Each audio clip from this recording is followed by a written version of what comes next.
Sudah makan? Sudah, Bu. Alhamdulillah. Apakah ini sudah siap untuk belajar? Siap, Bu. Coba diperiksa, samping kiri kanan sudah bersih belum? Sudah, Bu. Oke, bagus. Siapa yang bikin hari ini? Saya, Bu. Apriani, wah bagus sekali, Apri sudah bersih. Tepuk tangan dulu ke Apri. Nah, jadi kalau sudah siap untuk belajar hari ini, kita berdoa terlebih dahulu. Ketua kelasnya ini Ralam, tolong dipimpin doa. Baik Bu, baiklah teman-teman, sebelum kita memulai pembelajaran pada hari ini, ada baiknya kita berdoa mulai. Doa selesai.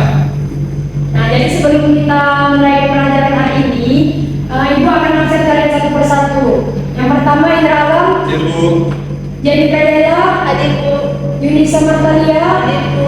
Rahma Linda, Hadir, Bu. Apriani Sapertiwi. Hadir, Bu. Apakah ini tidak hadir? Ada Bu. Siapa? Cahyo Sita. Kemana Cahyo? Cahyo sedang sakit Bu. Alhamdulillah, semoga Cahyo cepat sembuh dan bisa mengikuti pembelajaran seperti biasa. Oke. Nah, sebelum kita masuk ke materi kita pada hari ini, ada yang masih ingat tidak pembelajaran kita pada minggu lalu? Masih Bu, Apa? terkait kerajaan Hindu Buddha di Nusantara Bu. Ya, ada yang masih ingat? Apa saja kerajaan Hindu Buddha yang ada di Nusantara? Oke, apa ini? Kerajaan Sriwijaya, Bu. Kerajaan Tarumanegara. Oke, bagus sekali ya, ini. Ada lagi yang masih ingat? Oke, Indra Alam. Ya, salah satunya kerajaan Kutai, kerajaan Kaniska dan Mataram Bu. Oke, benar sekali. Masih ingat pembelajaran minggu lalu. Bagus sekali. Tepuk tangan dulu untuk teman-temannya.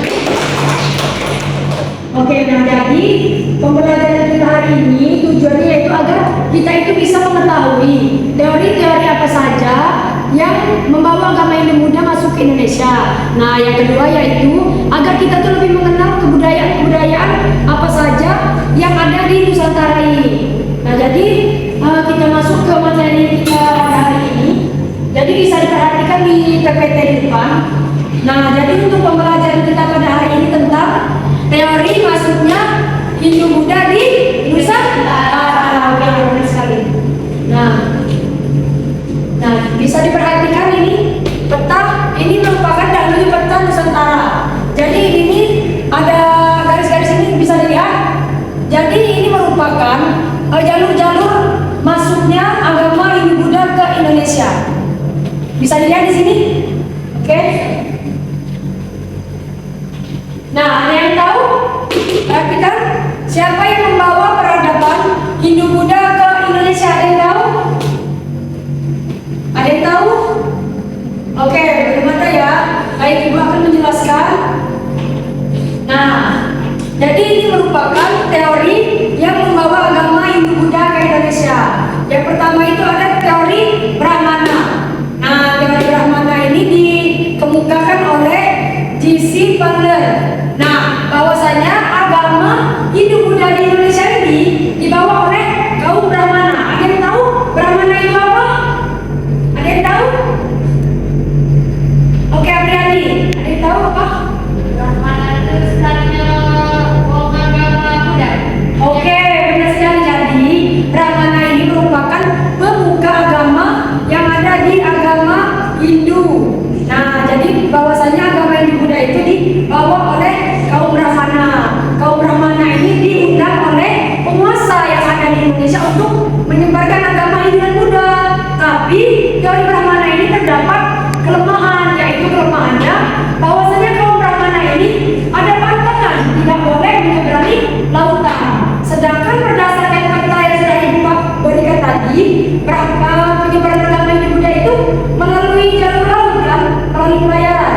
Tapi teori ini juga memiliki kelebihan bahwasanya bahasa Sanskerta itu dan bahasa Sanskerta itu hanya dikuasai oleh kaum Brahmana. Jadi mereka ini yang bisa menyebarkan agama Hindu dan Buddha. Oke. Nah, selanjutnya teori Waisya.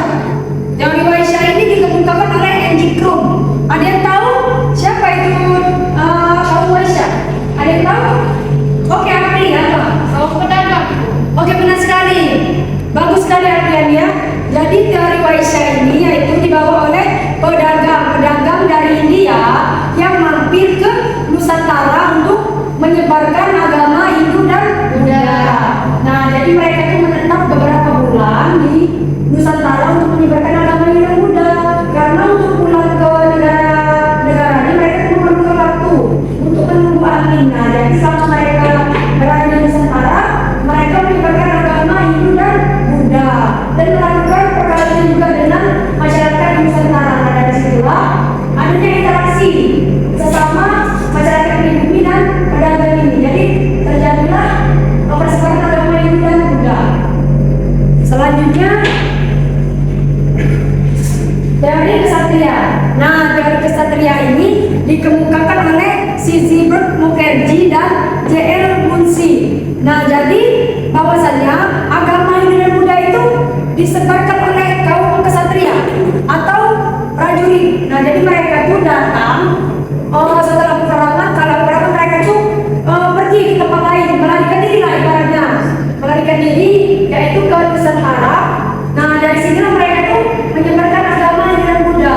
Namun kelemahan dari teori ini belum ada bukti-bukti yang membuktikan bahwa mereka itu menaklukkan tempat-tempat di Nusantara ataupun mereka melarikan diri di Nusantara. Nah, selanjutnya ada teori arus balik. Nah, teori arus balik ini dikemukakan oleh Edgar Brooks. Nah, bahwasanya orang-orang Indonesia sendiri yang membawa agama Hindu dan Buddha itu ke Nusantara. Mereka dari Indonesia belajar agama Hindu dan Buddha ke India maupun ke Cina. Terus balik lagi ke Indonesia untuk menyebarkan agama Hindu dan Buddha ini. Jadi mereka itu belajar dan balik lagi untuk menyebarkan agama Hindu dan Buddha. Oke. Namun teori ini terdapat kelemahan bahwasanya pada zaman itu masyarakat Indonesia itu masih bersifat pasif. Jadi mereka itu tidak pergi kemana-mana. Itu yang menjadi kelemahan dari teori ini. Nah, teori yang lain yaitu ada teori sudra. Teori sudra ini dikemukakan oleh Van Peber.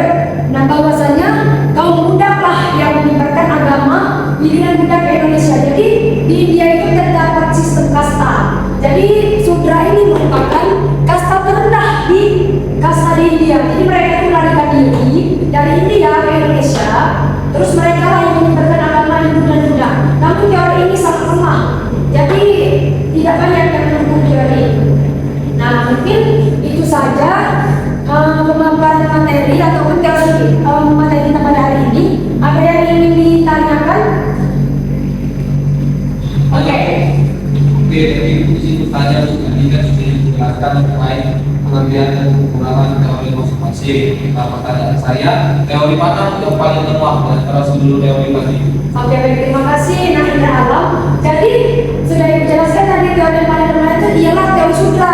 Karena teori ini kaum budak, jadi mereka tuh tidak mungkin untuk menyebarkan agama Hindu dan Buddha. Jangan untuk menyebarkan, mereka ini budak, jadi mereka tidak mungkin bisa bahasa Sanskerta maupun belajar rupa lawa. Nah, jadi itu. Nah, mungkin kita bentuk kelompok terlebih dahulu ya untuk materi kita pada hari ini. Mungkin kita bagi menjadi 4 kelompok. Kelompok pertama yaitu Apriani dan Rahma Linda, Yunisa Natalia. Setelah itu jadi Perdana dan Nidra Alam. Nah, jadi setiap kelompok mendiskusikan teori manakah yang paling relevan terkait teori-teori ini yang menyebarkan agama Hindu dan Buddha ke Indonesia. Ibu tunggu dalam waktu 5 menit.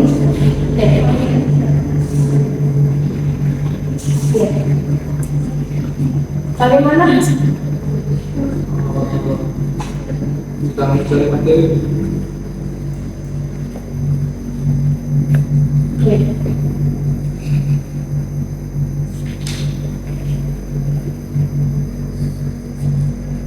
Oke, waktunya sudah 5 menit ya. Siapa dulu yang ingin memberikan komentarnya terkait teori mana yang paling relevan dari teori ini? Oke, Apriani. Kelompok kami dan Rahma, menurut kelompok kami teori yang paling kuat itu adalah teori arus balik. Kenapa? Karena teori arus balik karena orang Indonesia lah yang paling berperan dalam penyebaran ilmu budaya di Nusantara. Oke. Itu saja, terima kasih. Terima kasih Apriani untuk penjelasannya. Mungkin kelompok berikutnya. Oke, selanjutnya Nisa, teori apa? Teori Brahmana. Teori Brahmana menyatakan bahwa agama itu dan budaya masyarakat Indonesia dibawa oleh kaum Brahmana atau pendeta yang diundang para penguasa di Indonesia. Oke, bagus sekali Nisa. Selanjutnya, jadi Pradita. Kalau menurut saya itu teori Waisa Bu yang dibawa oleh kaum pedagang. Sebab kan kaum pedagang itu kan sudah berjalan dari zaman dahulu. Jadi menurut saya teori Waisa yang paling relevan. Oke, bagus sekali jadi Pradita. Selanjutnya Indra Alam. Baik Bu, menurut saya teori yang paling relevan berdasarkan penjelasan itu ini teori ksatria, karena teori ksatria itu berisikan golongan bangsawan yang mana mereka kuat, bisa belajar bahasa Sanskerta. Oleh karena itu menurut saya mereka yang menyebabkan sejarah hidup bulan Nusantara. Oke. Oke, jadi tepuk tangan dulu untuk semua kelompok. Nah, jadi kalau semua jawaban yang sudah dijawab oleh anak-anak semua tidak ada yang salah. Tapi menurut Bapak Ibu yang sudah belajar semuanya bahwasanya teori yang paling relevan itu yaitu teori arus balik. Kenapa? Karena orang-orang Indonesia sendiri yang belajar agama ini dan budaya ke India dan membawanya kembali ke Indonesia. Terdapat bukti yaitu prasasti Nalanda yang mendukung teori arus balik ini. Nah, baiklah. Setelah itu ada yang ingin menyimpulkan materi terkait pembelajaran kita pada hari ini? Ada yang ingin menyimpulkan materi? Baik Bu. Oke, Indra Alam silakan. Baik Bu, menurut saya berdasarkan yang sudah dijelaskan ada 5 teori yang berkembang, yang pertama teori Brahmana, teori ksatria, teori Waisya, teori Sudra, dan teori arus balik. Tetapi berdasarkan 5 teori tersebut, setiap teori memiliki kelemahan dan kekurangan masing-masing, dan teori yang paling relevan untuk digunakan sebagai pijakan untuk mengetahui siapa yang membawa peradaban Hindu-Buddha ke Nusantara, yakni teori arus balik, di mana yang menyatakan bahwa yang membawa ajaran Hindu-Buddha itu adalah orang Indonesia sendiri, yang mana mereka belajar terlebih dahulu kemudian kembali untuk menyebarkan ajaran Hindu-Buddha ke tanah air mereka.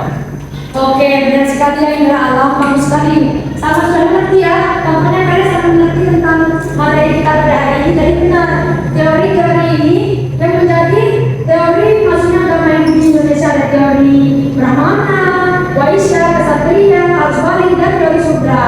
Nah, jadi sebelum kita akhiri pembelajaran kita pada hari ini, Ibu ada tugas untuk kalian.